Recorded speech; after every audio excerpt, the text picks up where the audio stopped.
Hello all. ஆக்சுவலாக இன்றைக்கி நம்மளோட வீடியோவில் வந்துட்டு ஈஸியான கேக் ரெசிபி எப்படி பண்ணலான்னு தான் பார்க்க போகிறோம். ஆக்சுவலாக நம்ம வீட்டில் இருக்கிற இன்க்ரீடியன்ட்ஸ் வச்சே வந்துட்டு நம்ம ஈஸியாக வீட்டில் கேக் பண்ணிக்கலாம். ஸோ என்கிட்ட ஆல்ரெடி நான் கேக் பண்ணுறதுக்கான இன்க்ரீடியன்ட்ஸ் வச்சுருந்தேன். நம்ம ஓவன் வாங்கினப்போ கொஞ்சம் திங்ஸ் வாங்கியிருந்தேன், அதெல்லாம் இருந்துச்சு. இந்த பீட்டர் எல்லாமே ஆல்ரெடி இந்த எலக்ட்ரிக்கல் பீட்டர் எல்லாமே என்கிட்ட இருந்தது. ஸோ அப்படிங்கிறப்ப எனக்கு பண்ணுறதுக்கு இன்னும் கொஞ்சம் ஈஸியாக இருந்துச்சு. நான் ஒரு 4 எக்கு தான் ஃபஸ்ட்டு உடச்சி போட்டுக்கிட்டேன். அதுக்கப்புறம் வந்துட்டு 1 கப் அளவுக்கு சுகர் போட்டுக்கிட்டேன். இதில் நல்லா வந்துட்டு பிளெண்ட் பண்ணணும். நம்ம எவ்வளோக்கு எவ்வளோ பிளெண்ட் பண்ணுறோமோ அவ்வளோக்கு எவ்வளோ கேக் வந்துட்டு நல்லா ஃப்ளப்பியாக வரும். நல்லா வந்துட்டு கட்டியாக ஒரு க்ரீமி ஸ்ட்ரக்சரில் நம்மளோட எக்கு சுகரும் மிக்ஸ் ஆகி மெல்ட் ஆகி பஃபியோடு வெளியே வரணும். ஆக்சுவலாக இது ரொம்ப ஈஸி ரெசிபி தான். வித்தின் 15 மினிட்ஸு ஓவன் இருக்கிறவங்க ஓவன் வந்துட்டு ப்ரீ ஹீட் பண்ணி வச்சுட்டு நம்ம வந்துட்டு ஸ்டார்ட் பண்ணோம் அப்படின்னா கரெக்டாக இருக்கும் ஒர்க் பண்ணுறதுக்கு. ஓவன் இல்லை அப்படின்னா ஒன்றும் பிரச்சனை இல்லை, நம்மளுடைய குக்கர்லேயே நம்ம கேக் பண்ணிக்கலாம். ஸோ அதோட டீட்டெயிலும் நான் உங்களுக்கு என்னென்னு நான் சொல்கிறேன். ஆக்சுவலாக தனியாக ஒர்க் பண்ணோம் அப்படின்னா போர் அடிக்கும். எப்போயுமே வீட்டில் வந்துட்டு சாங் கேட்டுகிட்டே வந்துட்டு ஒர்க் பண்ணுறது தான் எனக்கு ரொம்ப பிடிக்கும். நான் டிவியில் பார்க்கலாம், போட்டு வச்சுட்டு வரலாம் அப்படின்னா அவங்க வீட்டில் டிவி பார்த்துட்டு இருந்தாங்க. சரி ஓகே, டிஸ்டர்ப் பண்ண வேண்டாம் அப்படின்ட்டு டேப்பில் சார்ஜ் போட்டுகிட்டேவும் அந்த ஒர்க்கையும் சாங் கேட்டுகிட்டேவும் என்னோடய ஒர்க்கையும் நான் பண்ணிகிட்டு இருந்தேன். ஆக்சுவலாக ஒரு 95% அளவுக்கு வந்துட்டு ப்ளஃபினஸ் வந்துருச்சு. ஏன்னா வித்தின் 5 மினிட்ஸ்க்குள்ளே அதுக்கு ப்ளஃபினஸ்லாம் ஃபுல்லாக ரெடி ஆகிடும். அதுக்கு முன்னாடி வந்துட்டு நம்ம இதுக்கு ஆட் பண்ணுறதுக்கான இன்க்ரீடியன்ட் என்னென்ன தேவை அப்படின்னா 1 கப் அளவுக்கு கோதுமை மாவு, இல்லை அப்படின்னா மைதா மாவு. ஆக்சுவலாக கோதுமை மாவில் பண்ணோம் அப்படின்னா நம்ம ஹெல்த்துக்கு ரொம்ப நல்லது. செகண்டரி வந்துட்டு குழந்தைங்களுக்கு நம்ம பயப்படாமல் கொடுத்துக்க முடியும். ஸோ அதனால் வந்துட்டு கோதுமை மாவு நம்ம எடுத்து வச்சுக்கலாம்.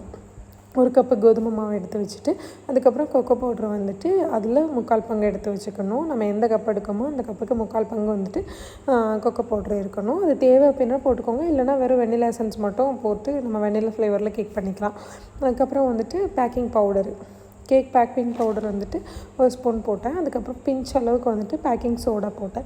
ஸோ இது போட்டு நம்மளுடைய கரண்டியை வந்துட்டு கண்டினியூவாக டப்புன்னு அடித்து கிண்டாமல் ஸ்லோவாக வந்துட்டு மர்ச் பண்ணி விடணும். மர்ச் பண்ணி விட்டுட்டு நம்மளுடைய ஓவனும் வந்துட்டு ப்ரீ ஹீட் ஆகி ரெடியாக இருக்கும். ஸோ சைமல்டேனியஸாக எந்த ப்ளஃபினஸும் இல்லாமல் ஸ்லோவாக வந்துட்டு அதை ஃபுல்லாக டேன் பண்ணி கிண்டி விடணும். அதுக்கப்புறம் வந்துட்டு நம்ம கிட்ட இருக்கிற வெசல்ஸில் நம்ம மேட் பண்ணி வச்சுருக்க அந்த பீட்டரான வந்துட்டு நம்ம சேர்த்துக்கலாம்.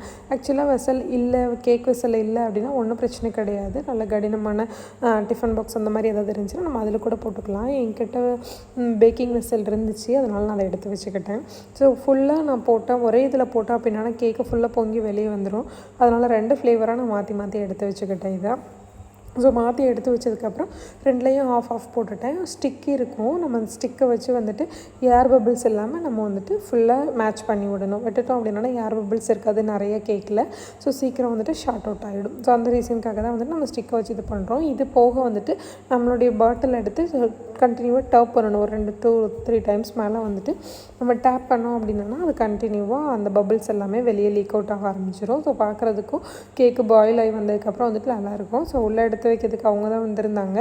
ரொம்ப ஹீட் ஆகிடுச்சு, என்னால் டச் பண்ண முடியல. 2 ஃப்ளேவராக மேலே ஒரு பிளேட்டு கீழே ஒரு பிளேட் போட்டு நாங்கள் எடுத்து வச்சுருந்தோம். அதனால வந்துட்டு மேலே வந்துட்டு சின்ன ட்ரேயும் கீழே வந்துட்டு பெரிய ட்ரே, கேக்கோட ட்ரேயும் வந்துட்டு வச்சுட்டு 15 மினிட்ஸ் வெயிட் பண்ணலாம். ஆக்சுவலாக 10 மினிட்ஸ்க்கு மேலே வந்துட்டு ப்ரீ ஹீட் ஆகிடுக்கு.